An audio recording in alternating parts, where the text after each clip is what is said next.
Hi, it's Amanda. Welcome to my channel. I'm here again with my sister Christina for the next video in our natural hair social commentary series.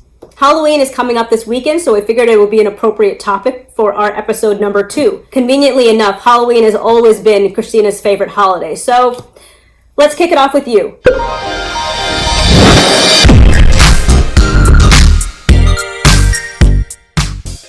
Halloween has always been your favorite holiday. Why? I love getting dressed up. And I love kind of pushing the boundaries of fashion or just basically whatever is acceptable in society, I guess, when it comes to looks. So for me, Halloween has just been my favorite time to just go and do literally whatever I want looks-wise, get, the craziest color lipstick, the craziest color hair. And or a Tuesday for you. Well, that's something that's been, I've noticed recently.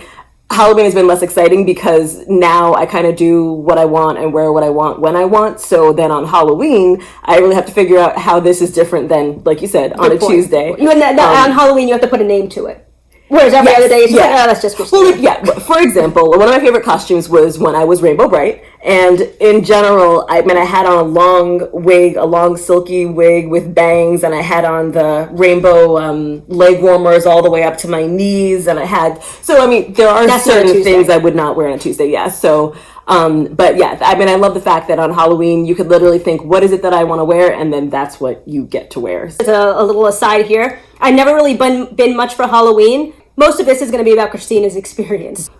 What do you remember being your influences when you were trying to come up with Halloweens when you were younger? In general, I feel like I just remember trying to find costumes that would make me look good. But that were also fun costumes. Like I was an empress one year, and what was that gold costume you had? Maybe it wasn't gold. There was some kind of queen look that you had. Yeah, it was that? So for more than 1 year, I've been an empress. It was like some kind of a dancer, like a empress dancer cathedral. I gotta remember it was some mixture.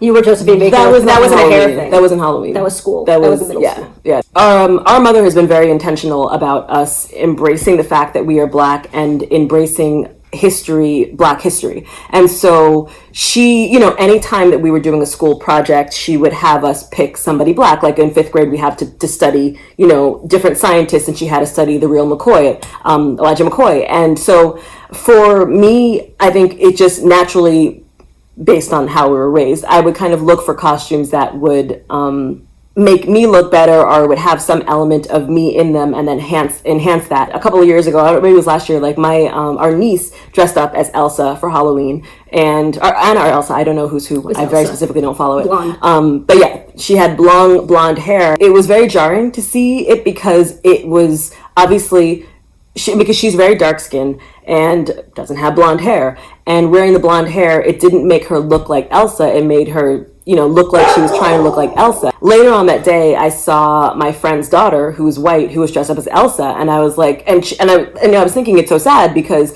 she didn't have to try very hard because of her hair type and her skin tone. Our niece also has like type 4 BC hair, so it's not even like it was a looser texture. So it was such a difference because she was wearing a clip-on braid, so it was an incredibly long, blonde, silky clip-on braid on type 4 hair. So today we were talking to our mom about that because I was like, I don't remember ever trying to wear a blonde wig or feeling bad about it. Yeah, for Halloween. And we asked her, would you have let us? And she was like, hell no, like absolutely not. Like it's not. And then we realized, okay, that's a part of it. It's because we were raised that way. It never would have occurred to us. She would not have let us walk out of the house looking like that. And I think that that's the kind of thing that helps to chip at your self-esteem, because you walk out knowing that you don't look like Anna or Elsa, whichever one is you said. In terms of my influences, I think it was kind of a look that I'd want to create. Now, granted, I don't know why there was never a look that was very white that I couldn't create that I tried to create. That's true, because I know I wasn't big into Halloween, so I wasn't really out there trying to copy princesses and all of that stuff, but I know you would have been, because growing up you liked that kind of thing. But I don't remember there ever being a situation where Halloween made you feel bad about yourself in any way, shape, or form.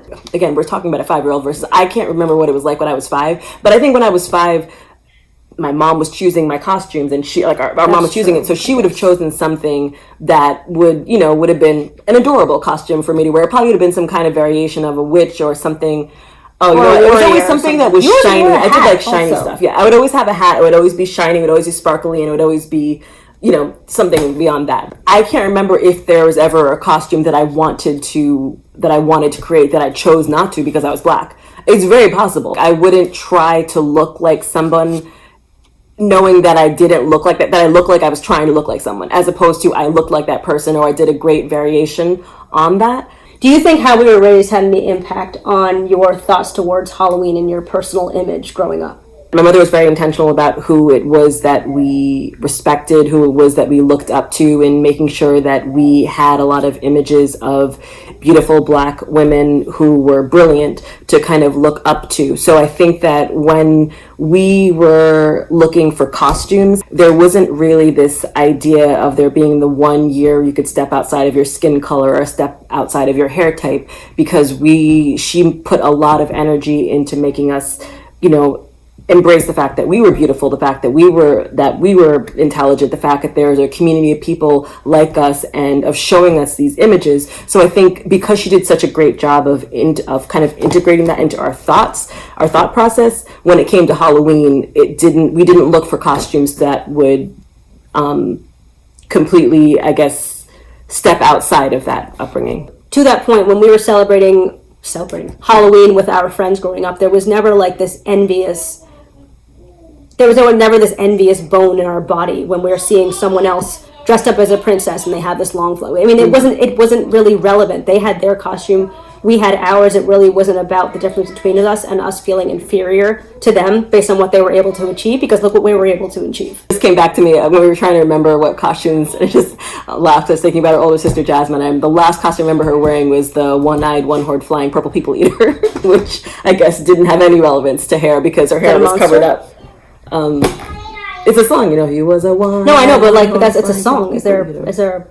I guess she just. I mean, you just identify what a one-eyed, one-horned flying purple people eater would look like, and that's what she was for Halloween. You've done the whole wig thing for various reasons, even up till now. I feel like probably a year or two ago, there was a time when you were shopping for wigs, and I have also worn wigs. Well, I've done the weave thing. I couldn't make the wig thing work for me, but I just want to talk about the feeling of taking off the wig at the end of the night, or in my situation after, however many months or years.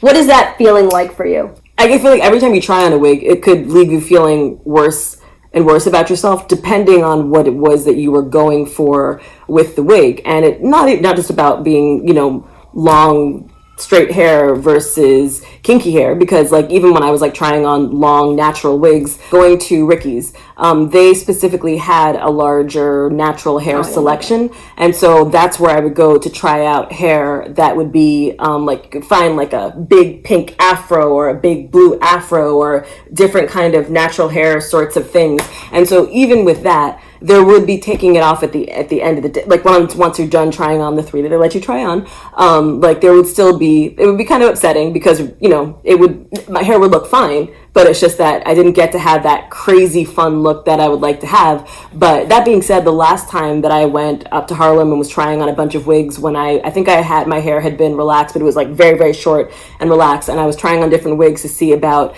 growing it out or growing natural, getting a big afro. And then at the end, when I took it off, my hair looked fantastic. And I was thinking, wow, this is perfect. I was I would buy a wig that looked like the way my hair looked just now. Because basically it was I was wearing a do-rag the whole time. It had set my hair. And so it was a nice feeling to realize in the end that the nicest hair was my hair. So that's actually a very healthy response, and one that's actually really, really nice to hear, that you went through all this expense, you went through all this time, and you went out of your way to look a certain way, only to find out once you took off the wig that, of course, you had what you needed all along. So you're saying leave Halloween where it is. You put on a wig because you're trying to achieve some kind of look, or some kind of look influenced by someone else. But at the end of Halloween, there's really no need for it. You were perfectly happy with your own hair. If there's anything significant from your childhood or even now, or if you have children, what has their experience been? What do you think about Halloween and how it relates to natural hair, relaxed hair, or just anything related to hair, either then or now? Let us know in the comments section. Thanks for watching. I hope you enjoyed this video. If you like my content and haven't done so already, please subscribe, like, comment, share, and I'll talk to you in my next one. Thanks, and have a good one.